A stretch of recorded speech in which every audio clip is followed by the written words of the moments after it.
ಆಚಿ chilli powder ಸಖತ್ ಖಾರ ಬಣ್ಣ ಮತ್ತು ರುಚಿ ಆಚಿ ಚಿಲ್ಲಿ ಪೌಡರ್.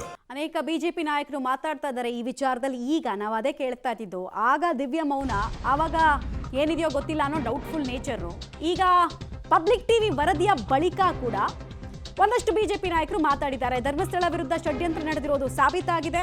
ಈ ಹುನ್ನಾರದ ಹಿಂದೆ ದೊಡ್ಡ ಕೈಗಳು ಇದೆ, ಕಾಣದ ಕೈಗಳ ಬಗ್ಗೆ ಸಮಗ್ರ ತನಿಖೆಯನ್ನ ಆಗಬೇಕಾಗಿದೆ ಅಂತ ಬಹಳ ಪ್ರಸ್ತುತ ವಿಚಾರಗಳನ್ನು ಹೇಳ್ತಾ ಇದ್ದಾರೆ ಇವರು.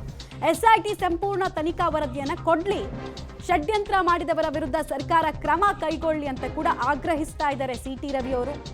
But at the same time ಸರ್ಕಾರ ಯಾವುದಾದ್ರೂ ಲೂಪ್ ಹೋಲನ್ನು ಇಲ್ಲಿ ಮಾಡಿದ್ರೆ ಅದನ್ನ ತೋರಿಸೋ ಕೆಲಸವನ್ನ ಇವ್ರು ಮಾಡಿದಿದ್ರೆ ಇನ್ನೂ ಜನ ಇವರನ್ನು ಮೆಚ್ಕೊಳ್ತಾ ಇದ್ರು. ಫಸ್ಟ್ ಅವ್ರು ಏನು ಹೇಳಿದಾರೆ ಕೇಳಿಸ್ಕೊಳ್ಳೋಣ.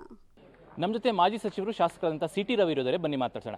ಸರ್, ಬಿಜೆಪಿಯವರು ದೊಡ್ಡ ಮಟ್ಟದಲ್ಲಿ ಆರೋಪ ಮಾಡಿದ್ರು, ಧರ್ಮಸ್ಥಳದ ಕೇಸ್ ಇದೊಂದು ಷಡ್ಯಂತ್ರ ಅನ್ನುವಂಥದ್ದು. ಈಗ SIT ಅವರು ಪ್ರಾಥಮಿಕ ವರದಿಯಲ್ಲಿ ಇದನ್ನು ಉಲ್ಲೇಖ ಮಾಡಿದ್ದಾರೆ ಅನ್ನುವಂಥದ್ದು. ಇದೊಂದು ಷಡ್ಯಂತ್ರ, ಧರ್ಮಸ್ಥಳದ ಹೆಸರಿಗೆ ಅಪಮಾನ ಮಾಡಲಿಕ್ಕೆ ಗ್ಯಾಂಗ್ ಮಾಡಿದಂಥ ಒಂದು ಷಡ್ಯಂತ್ರ ಅನ್ನುವಂಥದ್ದು ಸಾಬೀತಾಗಿದೆ ಅನ್ನುವಂಥದ್ದು.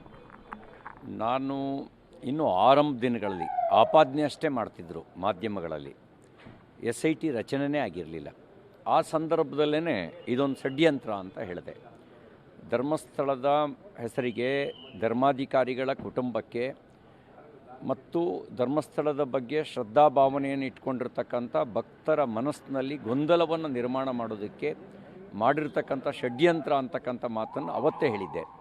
ನಾನು ಹಾಗೆ ಹೇಳಿದಾಗ ತುಂಬ ಜನ ಬುದ್ಧಿಜೀವಿಗಳು ಅಂತ ಅನ್ಸ್ಕೊಂಡವರು, ವಿಶೇಷವಾಗಿ ಎಡಪಂಥೀಯ ವಲಯದಲ್ಲಿ ತಮ್ಮನ್ನು ತಾವು ಗುರುತಿಸ್ಕೊಂಡಿರ್ತಕ್ಕಂಥವ್ರು ನೇರವಾಗಿ ನನ್ನ ಮೇಲೆ ಕಾಮೆಂಟ್ಸ್ ಮಾಡಿದ್ರು.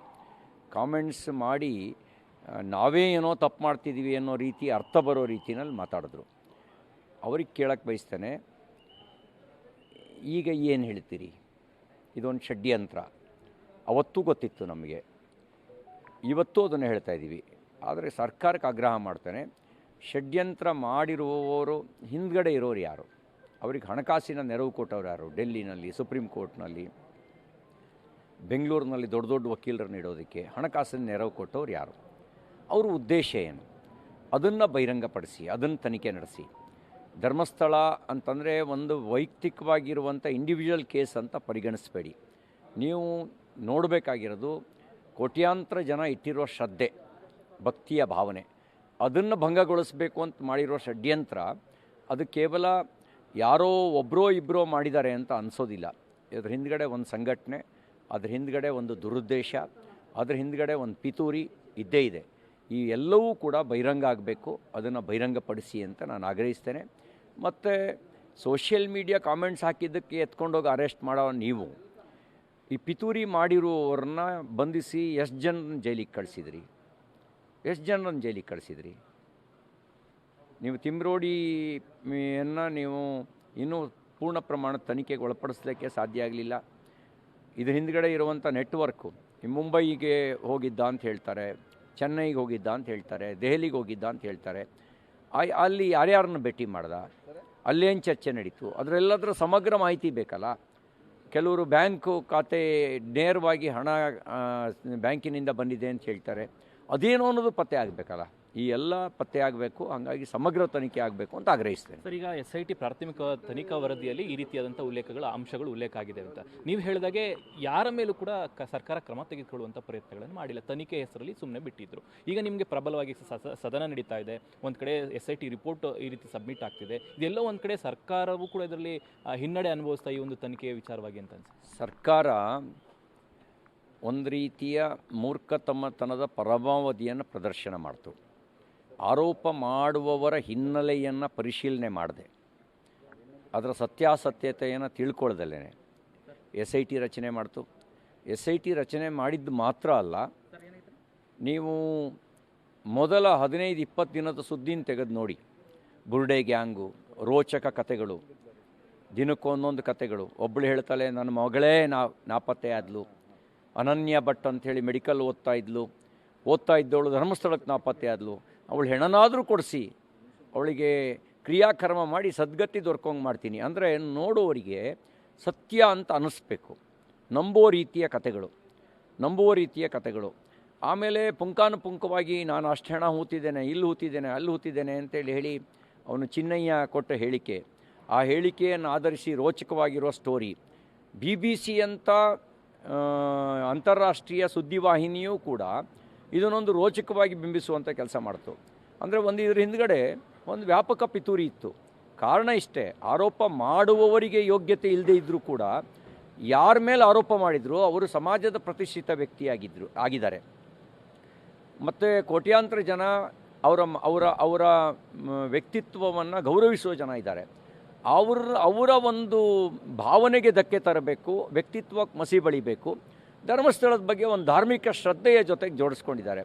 ಧರ್ಮಸ್ಥಳದ ಮಂಜುನಾಥ ಸ್ವಾಮಿ ಹೆಸರಿನಲ್ಲಿ ಮಾತು ಕೊಟ್ಟರೆ ಆ ಮಾತು ಮೀರಬಾರ್ದು ಅನ್ನುವಂಥ ಒಂದು ನಂಬಿಕೆ ಭಾವನೆ ನಮ್ಮ ಭಾಗದ ಜನರಲ್ಲಿದೆ. ಅದನ್ನೆಲ್ಲ ಘಾಸಿಗೊಳಿಸಬೇಕು ಅಂತ ಸಂಚು ನಡೆಸಿದರು. ಆ ಸಂಚು ನಡೆಸಿದರು ಅಂತ ಹೇಳಿದಾಗ ನಾವು ಇದನ್ನು ಹಗುರವಾಗಿ ಪರಿಗಣಿಸಬಾರ್ದು, ಇದನ್ನು ಗಂಭೀರವಾಗಿ ಪರಿಗಣಿಸಬೇಕು. ಇದು ಹಿಂದ್ಗಡೆ ಇರುವಂಥ ಜಾಲದ ಹುನ್ನಾರವನ್ನು ಬಯಲಿಗೆಳೆದು ಶಿಕ್ಷೆ ಕೊಡಿಸ್ಬೇಕು.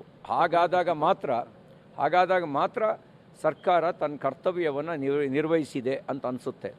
ಇಲ್ಲದೇ ಇದ್ದರೆ ಇದು ಕೇವಲ ತಿಪ್ಪೆ ಸಾರಿಸುವ ಕೆಲಸ ಅಂತ ಅನಿಸ್ಕೊಳ್ಳುತ್ತೆ. ಕೊನೆಯ ಪ್ರಶ್ನೆ, ಈ ಒಂದು ಷಡ್ಯಂತ್ರದಿಂದ ಕೇವಲ ಸಣ್ಣ ಪುಟ್ಟದವರು ಆಗ್ಲಿಕ್ಕೆ ಸಾಧ್ಯ ಇಲ್ಲ ಅನ್ನುವಂಥದ್ದು, ಸೊ ದೊಡ್ಡ ಮಟ್ಟದಲ್ಲಿ ಕೈವಾಡ ಇದೆ ಅನ್ನುವಂಥದ್ದು ಚರ್ಚೆ ಆಗ್ತದೆ. ಈ ವಿಚಾರವಾಗಿ ಏನು ಆಗ್ರಹ ಮಾಡ್ತೀವಿ ಸರ್ಕಾರ? ಇಲ್ಲ, ಕೆಲವರು ಹೇಳಿದರು ತಮಿಳುನಾಡಿನ ಸಂಸದನೊಬ್ಬನ ಕೈವಾಡ ಇದೆ, ಮತ್ತು ಇನ್ನು ಕೆಲವರು ಹೇಳಿದರು ಮತಾಂತರದ ಮಾಫಿಯಾ ಇದ್ರ ಹಿಂದ್ಗಡೆ ಇದೆ. ಧಾರ್ಮಿಕ ಶ್ರದ್ಧಾಭಾವನೆ ದುರ್ಬಲಗೊಂಡ್ರೆ ಮತಾಂತರದ ಬೆಳೆಯೋದು ಸುಲಭ ಅನ್ನುವಂಥ ಮತಾಂತರದ ಮಾಫಿಯಾದ ಹುನ್ನಾರ ಇದೆ ಅನ್ನುವಂಥ ಕೆಲವು ಅನುಮಾನವನ್ನು ಕೂಡ ವ್ಯಕ್ತಪಡಿಸಿದರು. ಇನ್ನು ಕೆಲವರು ಈ ಮಾರ್ಕ್ಸ್ವಾದದ ಹೊಸ ರೂಪ, ಅದು ಸಮಾಜವನ್ನು ಭಿನ್ನವಾಗಿ ವೈವಿಧ್ಯತೆಯಲ್ಲೇ ಭೇದವನ್ನು ತುರುಕಿ ಅದರಲ್ಲಿರುವ ಏಕತೆಯನ್ನು ಭಂಗಗೊಳಿಸ್ತಕ್ಕಂಥ ಒಂದು ಷಡ್ಯಂತ್ರದ ಗ್ಯಾಂಗ್ಗಳು ಇದ್ರ ಜೊತೆಗೆ ಸೇರಿಕೊಂಡಿದ್ದಾವೆ ಅನ್ನುವಂಥ ಮಾತನ್ನು ಕೂಡ ಹೇಳಿದರು. ಇನ್ನು ಕೆಲವರು ಹೇಳಿದರು ಅವರಿಗೆ ಅರಾಜಕ ಶಕ್ತಿಗಳು, ಅವರಿಗೆ ಉದ್ದೇಶ ಇರಲ್ಲ, ಆದರೆ ಅರಾಜಕತೆಯನ್ನು ನಿರ್ಮಾಣ ಮಾಡಬೇಕು ಅಂದರೆ ಎಲ್ಲ ಸಂದರ್ಭವನ್ನು ಬಳಸ್ಕೊಳ್ಬೇಕು ಅನ್ನೋ ಸಂಚು ಮಾಡಿದ್ದಾರೆ ಅಂತಕ್ಕಂಥ ಊಹಾಪೋಹದ ಚರ್ಚೆಗಳು ಕೂಡ ನಡೆದು. ಆದರೆ ಗ್ಯಾಂಗಿಗೆ ಪ್ರತ್ಯಕ್ಷವಾಗಿ ಪರೋಕ್ಷವಾಗಿ ಸಪೋರ್ಟ್ ಮಾಡ್ತಿದ್ದವರಲ್ಲಿ ಬಹುತೇಕ ಜನ ಅವರು ಸದುದ್ದೇಶವನ್ನು ಹೊಂದಿದ್ದವರು ಆಗಿರಲಿಲ್ಲ. ಅವರು ಒಂದು ರೀತಿಯಲ್ಲಿ ತುಕಡೆ ಗ್ಯಾಂಗಿನ ಸದಸ್ಯರುಗಳೇ ಇದ್ದರು. ಈ ಎಲ್ಲ ಹಿನ್ನೆಲೆಯಲ್ಲಿ ಸಮಗ್ರ ತನಿಖೆಯ ಅವಶ್ಯಕತೆ ಇದೆ ಅಂತ ಅವತ್ತು ಹೇಳಿದ್ವಿ, ಈಗಲೂ ಹೇಳ್ತಾ ಇದ್ದೀವಿ, ನಾಳೆನೂ ಹೇಳ್ತೀವಿ. ತನಿಖೆಗೆ ಏನಾದರೂ ಆಗ್ರಹ ಮಾಡ್ತೀರಾ ಸರ್? ಈಗ ನನಗೆ SIT ಪಾರದರ್ಶಕ ಪ್ರಾಮಾಣಿಕ ತನಿಖೆ ನಡೆಸಲಿ.